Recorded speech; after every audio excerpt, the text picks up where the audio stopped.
السلام علیکم ورحمۃ اللہ وبرکاتہ۔ حضرت علی رضی اللہ تعالیٰ عنہ کے قبول اسلام کا واقعہ۔ حضرت سیدنا علی مرتضیٰ رضی اللہ تعالیٰ عنہ کے قبول اسلام کے بارے میں مروی ہے کہ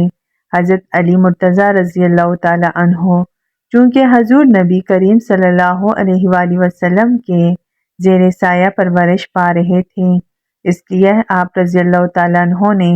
جب حضور نبی کریم صلی اللہ علیہ وآلہ وسلم اور ام المومنین حضرت سیدہ خدیجہ رضی اللہ تعالیٰ عنہ کو عبادت میں مصروف دیکھا تو حضور نبی کریم صلی اللہ علیہ وآلہ وسلم سے دریافت کیا کہ آپ صلی اللہ علیہ وآلہ وسلم یہ کیا کر رہے ہیں؟ حضور نبی کریم صلی اللہ علیہ وآلہ وسلم نے فرمایا، ہم خدائے واحد کی عبادت کر رہے ہیں۔ حضرت سیدنا علی مرتضیٰ رضی اللہ تعالیٰ عنہ نے دریافت کیا،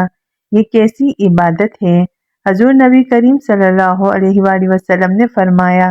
یہ اللہ کا دین ہے اور اللہ نے مجھے اپنے دین کی تبلیغ اور لوگوں کی رشد و ہدایت کے لیے چنا ہے،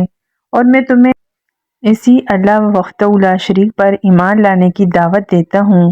حضرت سیدنا علی مرتضیٰ رضی اللہ تعالیٰ عنہ نے جب حضور نبی کریم صلی اللہ علیہ وآلہ وسلم کی بات سنی تو حیران ہو گئے اور پوچھا کہ میں نے پہلے کبھی اس دین کے بارے میں کچھ نہیں سنا، اس بارے میں فیصلہ کرنا مشکل نظر آتا ہے، اس لیے میں اس بارے میں اپنے والد سے مشورہ کرنا چاہتا ہوں۔